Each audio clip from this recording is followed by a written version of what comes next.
Chapter 35. Gone to Ground. "You can talk," said Jenna, rubbing the bump on her head. "Of course I can talk," said Boy 412.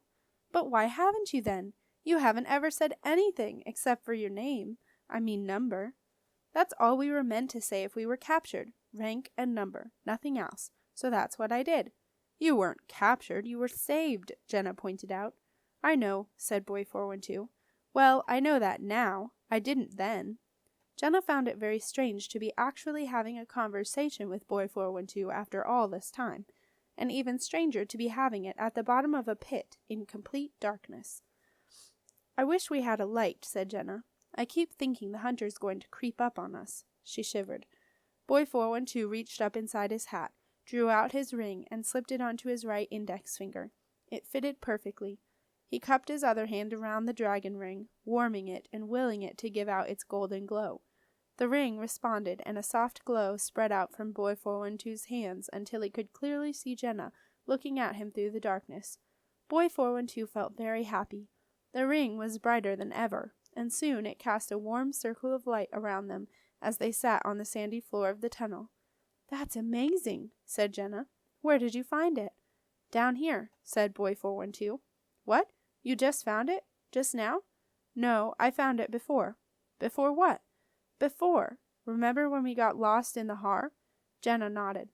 "Well, I fell down here then, and I thought I was going to be stuck here forever, until I found the ring. It's magic. It lit up and showed me the way out." So that was what happened, thought Jenna. It made sense now. Boy 412 sitting smugly waiting for them when she and Nico finally found their way back, frozen and soaked after hours of wandering around looking for him. She had just known he had some kind of secret, and then all that time he had been walking around with the ring and never showing anyone. There was more to Boy 412 than met the eye. "It's a beautiful ring," she said, gazing at the gold dragon curled around Boy 412's finger. "Can I hold it?" A little reluctantly, Boy 412 took off the ring and gave it to Jenna. She cradled it carefully in her hands, but the light began to fade, and the darkness drew in around them. Soon the light from the ring had completely died. "Have you dropped it?" Boy 412 asked accusingly. "No," said Jenna. "It's still here in my hand, but it doesn't work for me." "Of course it works. It's a magic ring," said Boy 412. "Here, give it back. I'll show you." He took the ring, and immediately the tunnel was filled with light. "See, it's easy." "Easy for you," said Jenna, "but not for me." "I don't see why," said Boy 412, puzzled. But Jenna had seen why. She had seen it over and over again, growing up in a household of wizards, and although Jenna knew only too well that she was not magical, she could tell who was. "It's not the ring that's magic, it's you," she told Boy 412. "I'm not magic," said Boy 412. He sounded so definite that Jenna didn't argue. "Well, whatever you are, you'd better keep hold of the ring," she said. "So, how do we get out?" Boy 412 put the dragon ring on and set off along the tunnel, leading Jenna confidently through the twists and turns that had so confused him before, until at last they arrived at the top of the steps. "Careful," he said. "I fell down these last time and nearly lost the ring." At the bottom of the steps, Jenna stopped. Something had made the hair on the back of her neck stand up. "I've been here before," she whispered. "When?" asked Boy 412, a bit put out. It was his place. "In my dreams," muttered Jenna. "I know this place. I used to dream about it in the summer when I was at home, but it was bigger than this." "Come on," said Boy 412 briskly. "I wonder if it is bigger, if there's an echo." Jenna raised her voice as she spoke.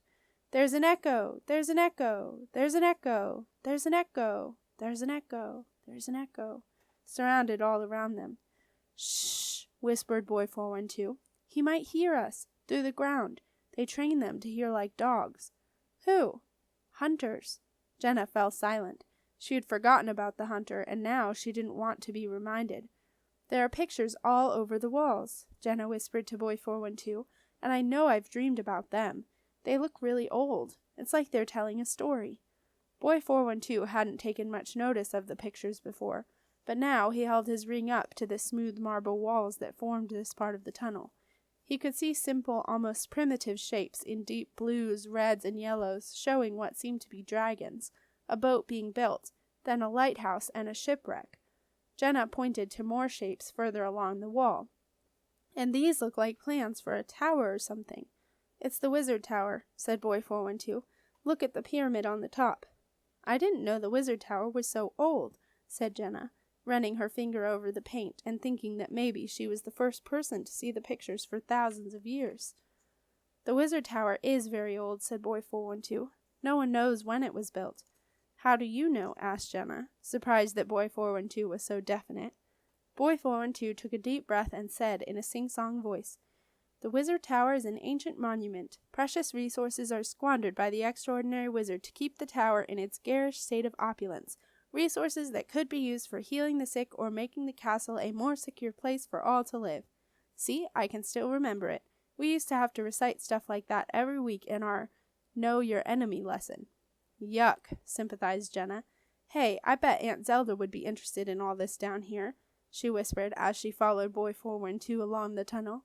She knows all about it already, said Boy 412, remembering Aunt Zelda's disappearance from the potion cupboard, and I think she knows that I know. Why? Did she say? Asked Jenna, wondering how she had missed all this. No, said Boy 412, but she gave me a funny look. She gives everyone funny looks, Jenna pointed out. It doesn't mean she thinks they've been down some secret tunnel. They walked on a little further. The line of pictures had just ended, and they had reached some steep steps leading upward. Jenna's attention was caught by a small rock nestled beside the bottom step.